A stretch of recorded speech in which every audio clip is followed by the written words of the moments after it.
love when I first learned I was the wrong gender for my family's legacy. It was career day at school, and I proudly told my class I would one day run Mitchell Manufacturing just like my father. That night, I overheard my parents talking. "She's got such a head for business," Richard, my mother, said. "You should see how she lights up when you talk about the company." My father's response was immediate. "It doesn't matter. The company goes to David. That's tradition. Girls don't run manufacturing companies." 15 years later, I stood in my brother's office, our father's old office, watching him sign the paperwork that would fire me from the company I'd given my life to. "Nothing personal, Emma," David smirked, sliding the papers across his desk. "But let's be honest, you're not cut out for this. Maybe start a cute little boutique. Something more feminine." I kept my face neutral as I signed, remembering every sacrifice I had made. The Stanford MBA, the countless late nights, the supply chain innovations that had boosted profits by 40% last year. None of it mattered. I had the wrong chromosomes. "Clear out your desk by end of day," David added, already turning back to his phone. "And Emma, Dad was right. Girls don't belong in manufacturing." I walked out with my head high, past employees who wouldn't meet my eyes, past the systems I built, which David had spent the last year dismantling in favor of his golf buddies' half-baked ideas. In my office, mine for one more hour, I packed up 15 years of work, photos, awards, business plans Dad had never read. And at the bottom of a drawer, I found something that made me smile for the first time that day. A list of every supplier, contractor, and logistics company Mitchell Manufacturing depended on, along with their contract renewal dates. David had never cared about the relationships I had built, the trust I had earned, the favors I was owed. A shadow fell across my doorway. Marcus Chen, head of logistics. His expression told me he knew exactly what had happened. "Need help with those boxes?" I shook my head. "I'm fine, Marcus. But remember that conversation we had last month? About starting our own logistics company?" He nodded slowly. "You mean the one where you mentioned having enough capital to buy out 3 major shipping contractors?" I pulled up an email draft I prepared months ago, when I first saw this day coming. "How would you like to be COO of Summit Logistics? Incorporated last week. Fully funded. Ready to start operations." His eyes widened as he scanned the business plan. "Emma, this could control the entire regional supply chain. If you got the right contracts. You mean the ones up for renewal? The ones David doesn't even know are expiring?" Understanding dawned on his face. "You've been planning this." "For years," I admitted. "Why fight for a seat at their table when I can build my own?" Over the next 2 hours, more visitors arrived. Sarah from accounting passed over for a promotion in favor of David's friend. James from operations ignored when he warned about quality control issues. One by one, they accepted job offers from Summit Logistics. By the time security arrived to escort me out, my team was in place. My plan was in motion. David called after me from his office. "Goodbye, Emma. Some people just aren't meant for real business." I smiled, knowing it would infuriate him. "Goodbye, David. Give my best to Hansen Shipping. While you still can." The confusion on his face was priceless. That night, I sat in my home office, surrounded by the silly girl thoughts that would soon revolutionize regional logistics. My phone buzzed. Jack Hansen, CEO of Hansen Shipping, confirming our Monday meeting. I looked at the old photo on my desk. Dad standing proudly beside David, his hand on his son's shoulder. Me slightly off to the side, always edge out of the frame. "Girls don't run manufacturing companies," Dad had said. He was right. I wouldn't be running a manufacturing company. I'd be running the entire supply chain they couldn't survive without. Monday morning arrived with a flurry of panicked texts from David. I ignored them, focusing instead on the Hansen Shipping contract spread across my new conference table. "Emma, this is brilliant," Jack Hansen said, reviewing our proposal. "Real-time tracking, optimized routes, consolidated shipping lanes. This could cut costs by 30%. The same proposal I gave Mitchell Manufacturing last quarter," I said, before they dismissed it as overcomplicating things. "Their loss, our gain." Jack signed with a flourish. "Summit Logistics is now our exclusive regional partner." As if on cue, my phone buzzed again. I picked up. "What the hell did you do?" David's voice was shrill. "Hansen just canceled our contract." "Did they? How unfortunate.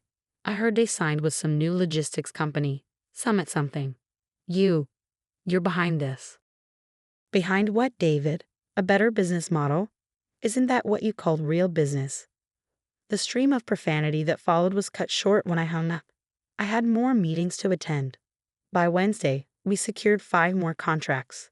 Thursday, we acquired the region's largest warehousing operation. Friday, we announced our new supply chain management system, the same one David had dismissed months ago. Mitchell Manufacturing stock dropped 15% today. Marcus reported, handing me my afternoon coffee.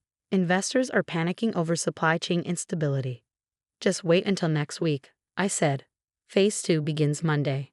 It was beautiful in its simplicity. We didn't just control shipping now, we were about to control raw materials. The contracts I had quietly cultivated over years were all coming due within weeks. David never saw it coming, but he would. Soon. Emergency board meeting, Sarah announced, skimming her tablet. Mitchell Manufacturing is in crisis. Unprecedented supply chain disruptions. Their words, not mine. I could picture it perfectly. David, pacing the office he stole, fumbling for excuses as furious board members demanded answers. He'd blame everyone but himself, never realizing his own arrogance had created his worst nightmare. The next few weeks were a masterclass in strategic dismantling. Every supplier Mitchell Manufacturing approached, we offered a better deal. Every shipping route they tried to secure, we optimized a competing one. Piece by piece, the empire they took for granted crumbled. Then finally, the call I'd been expecting. Emma, my mother's voice was hesitant. We need to talk. I let the silence stretch. About? The company. Which one, Mom? Mitchell Manufacturing or Summit Logistics?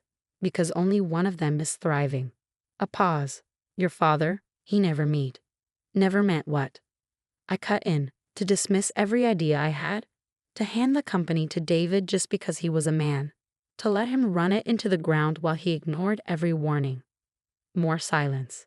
Then softly, the board meeting is tomorrow. David, he's going to lose his position. The shareholders are furious. I almost laughed. Sounds like a personnel issue. Nothing to do with me. Please, Emma, he's your brother. Funny, he wasn't my brother when he was firing me and mocking my business ideas. I hung up, no regret, no second thoughts. But her words lingered, not because I felt any obligation to save David, but because tomorrow's board meeting wouldn't just mark my victory. It would determine whether I settled for winning or claimed total dominance. I picked up my phone. Jack, remember that expansion plan we discussed? Move it up. We announce it at 9 a.m. tomorrow. The next morning, I watched the Mitchell Manufacturing board meeting via video link, an easy arrangement when you control a company's entire communications infrastructure. David looked terrible. His usual crisp suit was wrinkled, his hair unkempt. He stood before the board, floundering as he tried to explain Mitchell's 40% drop in value. We're exploring alternative supply chain options, he stammered, reaching out to new partners. There are no new partners, a board member interrupted. Summit Logistics has locked up the entire regional network. They just announced a $200 million expansion. Face it, David, we're dead in the water. David tugged at his collar. Maybe we could reach out to Summit. Try to negotiate. The boardroom door opened.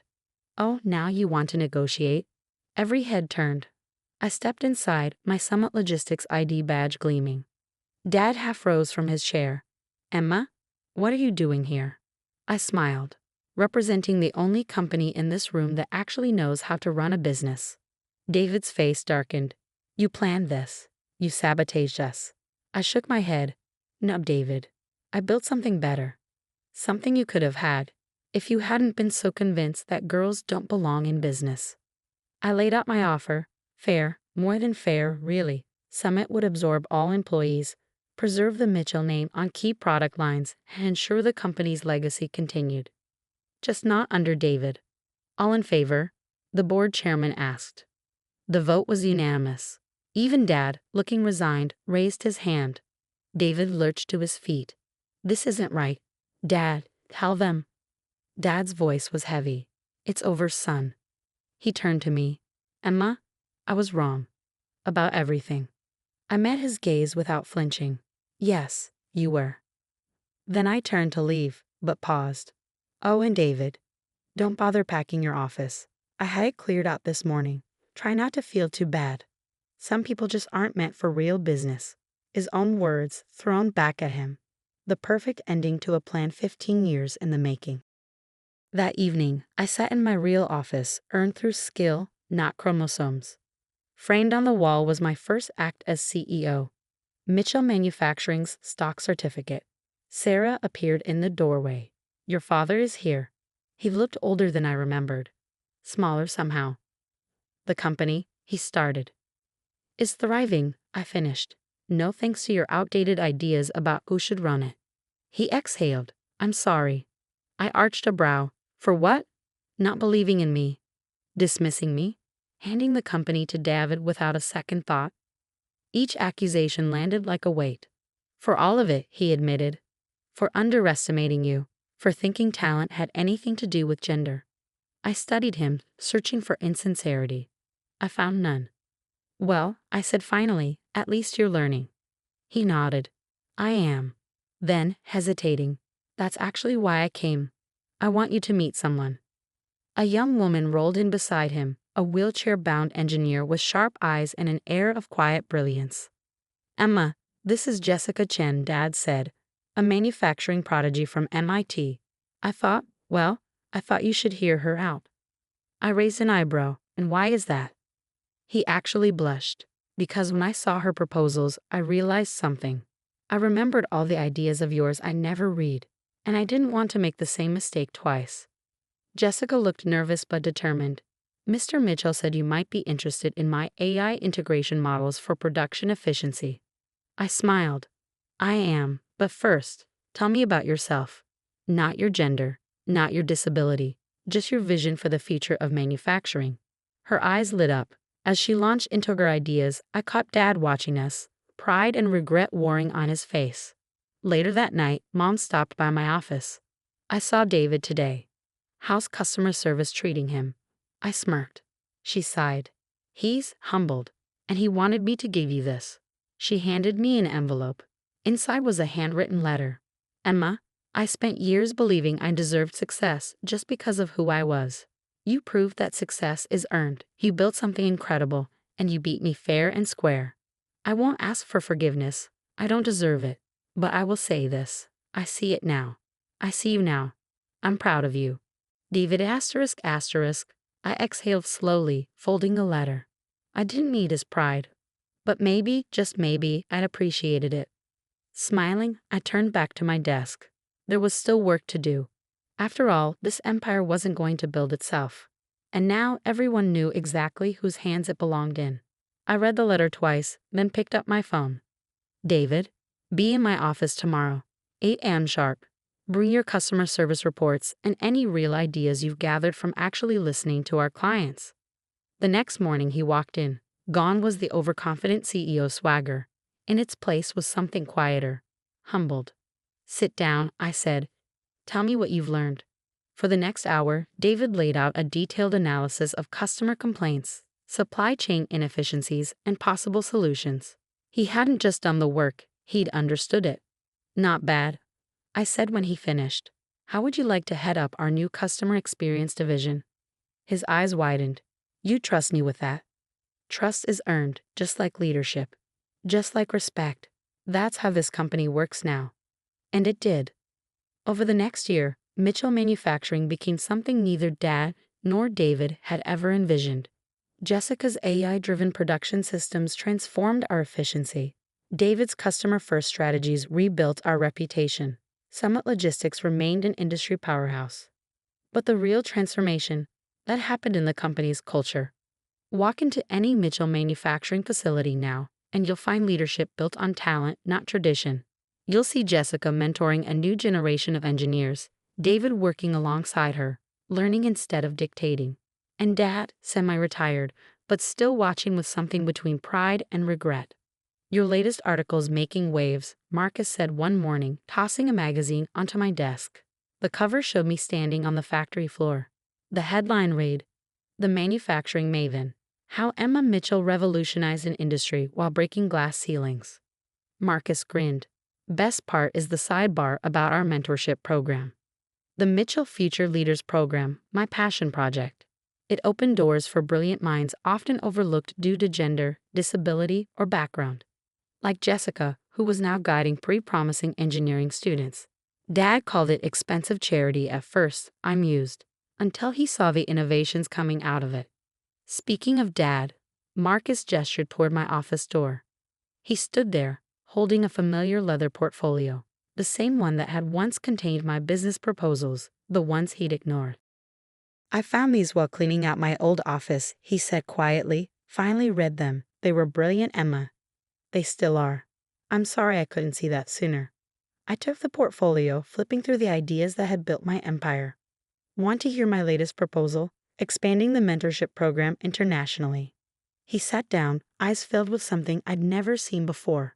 Respect. Tell me everything. And so I did. Because sometimes the best revenge isn't proving someone wrong. It's proving yourself right. Again and again.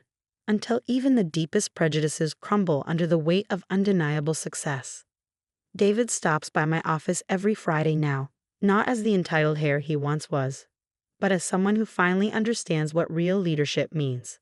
You know what I realized, he said one afternoon. When Dad said, girls don't belong in business, he wasn't just wrong about you. He was wrong about business itself. It's not about gender or control. It's about vision, I finished. About building something that lasts. About recognizing talent, wherever you find it. He nodded. Thanks for teaching me that, even if your method was dramatic.